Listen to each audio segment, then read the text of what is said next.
বাজারের তৈরি নান রুটিকে হার মানাবে আজকের আমার হাতের তৈরি এই নান রুটি।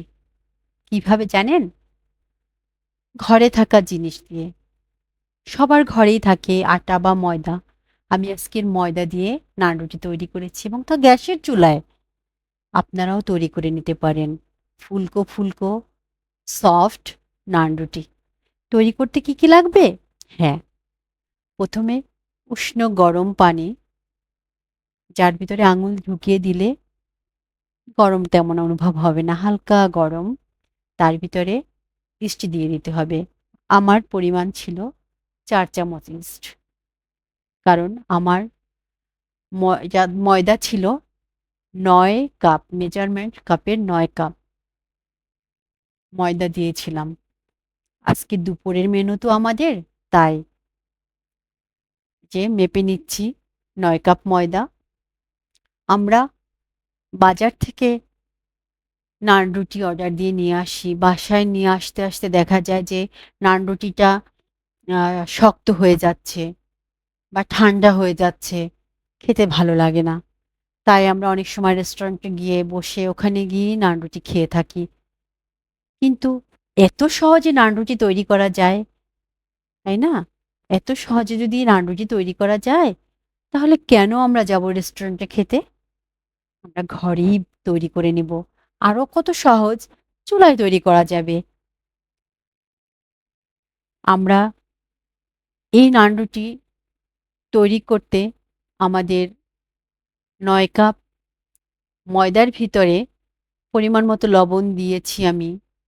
তারপরে ৩ চামচ চিনি দিয়েছি, ৪ টেবিল চামচ রান্নার তেল ব্যবহার করেছি। এরপর এটাকে ভালো করে মিক্স করে নেব হাত দিয়ে। মিক্স করে নেয়ার পরে ১ টিপ ইস্ট ওটা দিয়ে মথে নেব। নান রুটি সবারই প্রিয়। কত কিছু দিয়ে খাওয়া যায়।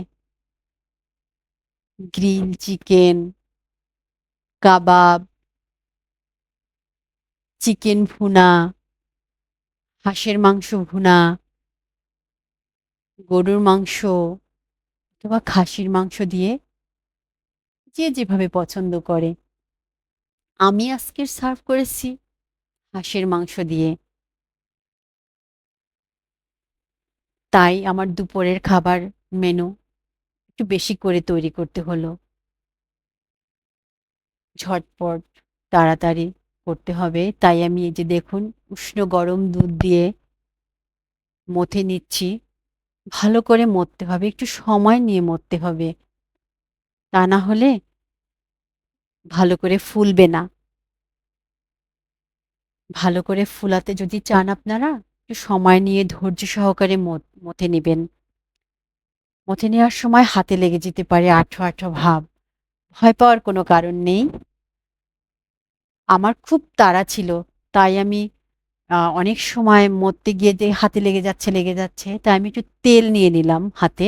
আপনারাও পারেন এভাবে। যদি দেখেন যে হাতে একটু বেশি লেগে যাচ্ছে, ছাড়ছে না, তখন একটু তেল হাতে নিয়ে তারপর মথে নিতে পারেন। এই যে দেখুন আমি বারবার মানে একটু তেল নিয়ে মথে নিচ্ছি।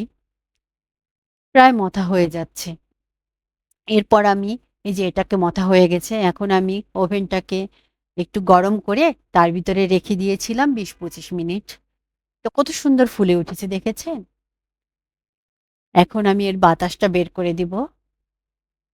যে আস্তে আস্তে করে এর বাতাসটা বের করে দিচ্ছি। বাতাসটা বের হয়ে গেলে এটাকে আবার একটু কিছুক্ষণ মথে নিতে হবে ভালো করে। আপনি যত মথবেন আপনার রুটিটা তত ফুলকো হবে, তত নরম হবে। খেতেও অনেক মজা লাগবে।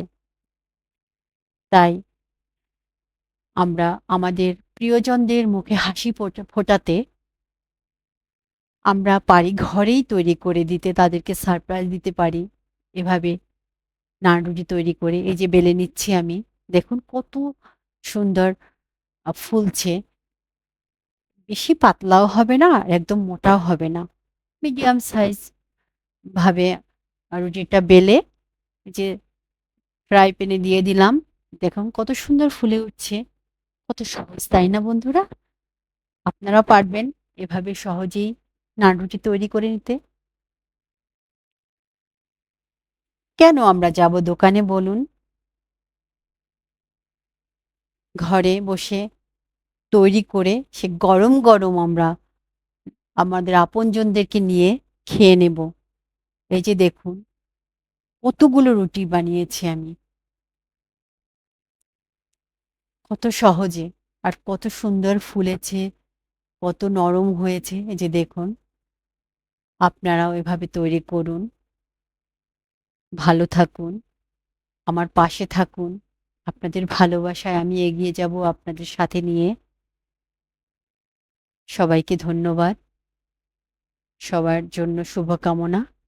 আমার জন্য দোয়া করবেন। আসসালামু আলাইকুম।